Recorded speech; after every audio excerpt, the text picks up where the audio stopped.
तो यहाँ पे आपके सामने जो क्वेश्चन है, यहाँ पे हमें एक बेसियन नेटवर्क दिया हुआ है और हर एक नोड में प्रोबेबिलिटीज़ वगैरह दी हुई है। जैसे यहाँ पे हमारा ए एक नोड है, बी एक नोड है और सी एक नोड है।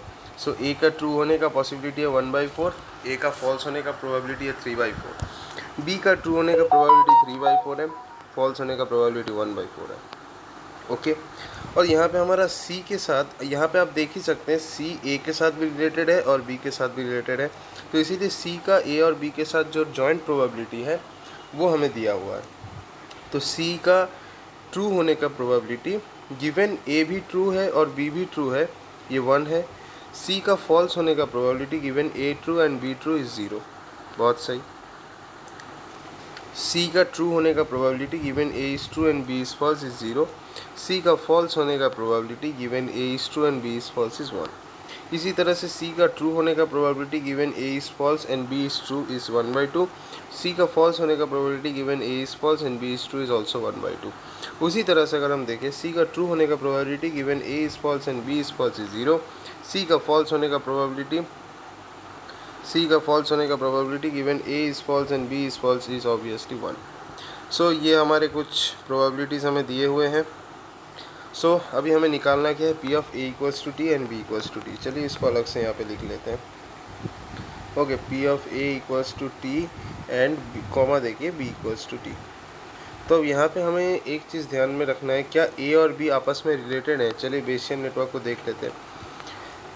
क्या ए और बी आपस में रिलेटेड है? नहीं, क्योंकि यहाँ पे अगर रिलेटेड होना होता, ये वी स्ट्रक्चर है, वी स्ट्रक्चर में अगर एक का दूसरे के ऊपर रिलेटेड होना होता तो ये सी गिवन रहना चाहिए था, लेकिन यहाँ पे देखिए ऐसा नहीं दिया हुआ है। यहाँ पे सिर्फ P A equal to T B equal to T दिया है।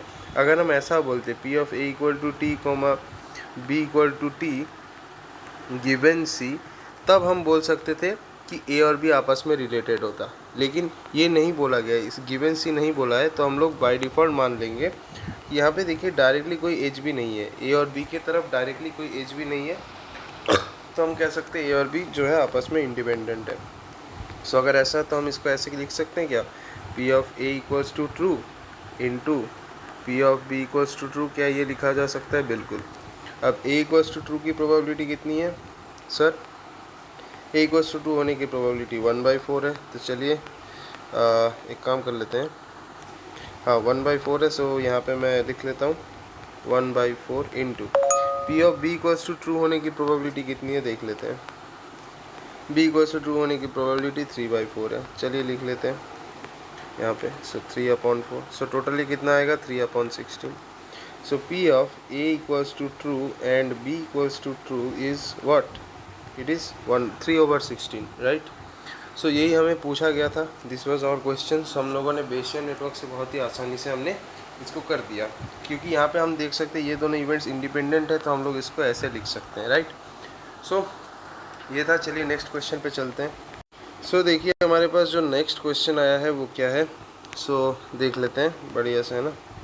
देखिए, ड्रॉ द बेसियन नेटवर्क, हमें एक बेसियन नेटवर्क बनाना है विच इनकोड्स द डिपेंडेंसीज, मतलब इसके अंदर हमारे कुछ डिपेंडेंसीज होने चाहिए। सो हमें एक ऐसा बेसियन नेटवर्क बनाना है जिसमें ये जो 3 डिपेंडेंसी आपको दिख रही है, ये 3 डिपेंडेंसी आपके होने चाहिए। तो सबसे पहला डिपेंडेंसी क्या है, A is always independent of B. इसका मतलब क्या है, ए और बी हमेशा एक दूसरे के इंडिपेंडेंट होंगे।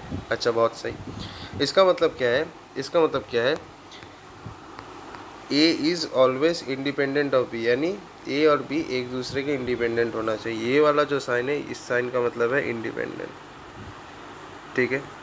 अच्छा, तो अभी देखो, 2 नोड से इंडिपेंडेंट या डिपेंडेंट बताना पॉसिबल नहीं है, 2 से ज़्यादा नोड्स की ज़रूरत पड़ेगी। ट्रिपलेट होता है ना, तो 3 नोड्स की मिनिमम ज़रूरत पड़ेगी। नेक्स्ट को देखते हैं, क्या बोल रहा है, A is independent of C given B. इसका मतलब ए सी के इंडिपेंडेंट है और बी दिया हुआ है, यानी कुछ ऐसा, ए हमारा सी के इंडिपेंडेंट है और हमें बी दिया हुआ है, ठीक है। क्या ये ग्राफ बनाना पॉसिबल है? हाँ बिल्कुल। ऐसा हम बना लेते हैं कि ए, ये बी है और ये सी है, ठीक है। अब ये कब होगा, ये कब होगा, ए इज़ इंडिपेंडेंट ऑफ सी कब होगा, अगर हमारा जो बीच में जो बी का नोड है, अगर ये ऑब्जर्व्ड है या इस पर दृष्टि पड़ चुकी है। अगर इस पर दृष्टि पड़ चुकी है तो हम कह सकते हैं, यहाँ पे मैं लिख देता हूँ ब्रैकेट में या ऐसे एक एरो देके, ऑब्जर्व्ड, अगर दृष्टि पड़ चुका है बीच के नोड में तो ऑब्वियस सी बात है ए और सी एक दूसरे के इंडिपेंडेंट हो चुके हैं, लेकिन अगर ऑब्जर्व नहीं है तो नहीं होंगे। नेक्स्ट कंडीशन क्या है? नेक्स्ट कंडीशन में ये बोला गया है कि A is not independent of C. इसका मतलब हमें नेक्स्ट कौन सा कंडीशन होल्ड करना है कि A is not independent of C. भाई ये तो दोगले वाली बात हो गई। तुम अभी बोल रहे हो कि ए इंडिपेंडेंट ऑफ सी भी दिखाना है, फिर बोल रहे हो कि A is not independent of C ये भी दिखाना है। अगर मैं मान लूँ ये वाला कंडीशन कब होता, ये जो A is not independent of C है ये कंडीशन कब होता? ये कंडीशन कुछ ऐसे टाइम में होता जब अगर हमारे ग्राफ में 3 नोड्स होते, बी और सी 3 नोड्स होते, और ये जो बीच का नोड है, जो बीच का बी नोड है, इसके ऊपर अगर दृष्टि नहीं पड़ती, यानी अगर ये ऑब्जर्व्ड नहीं होता, अगर ये ऐसा ऑब्जर्व नहीं होता, तो हम कह सकते थे कि A is not independent on C. ठीक है, मतलब ए और सी एक दूसरे के डिपेंडेंट है। लेकिन ये कब होता? जब बी नोड के ऊपर कोई दृष्टि नहीं पड़ती। लेकिन यहाँ पे देखो बी नोड के ऊपर ऑलरेडी दृष्टि पड़ चुकी है। मतलब एक ही ग्राफ में तो ऐसा नहीं हो सकता ना कि एक नोड के ऊपर दृष्टि पड़ भी रही है और दृष्टि नहीं भी पड़ रही है। ऐसा एक ग्राफ में करना पॉसिबल नहीं है, इसके लिए 2 ग्राफ लगेंगे। तो एक सिंगल बेसियन नेटवर्क तो पॉसिबल नहीं हो सकता। ठीक है, ये पहला ग्राफ मान लिया मैंने और ये दूसरा ग्राफ मान लिया। एक ही ग्राफ में दोनों तो पॉसिबल नहीं हो सकते। तो यहाँ पे पूछा क्या क्या है? Draw the Bayesian networks which contains the. तो देखिए यहाँ पे बेसियन नेटवर्क होगा, इस क्वेश्चन में मैंने थोड़ी सी गलती कर दी, ये नेटवर्क होगा नॉट नेटवर्क्स। ठीक है, तो बेसिकली ऐसा कोई बेसियन नेटवर्क पॉसिबल ही नहीं है। ऐसा कोई बेसियन नेटवर्क पॉसिबल ही नहीं है जिसमें इतनी सारी तीनों की तीनों डिपेंडेंसीज होल्ड हो। ठीक है, ऐसा नहीं होगा।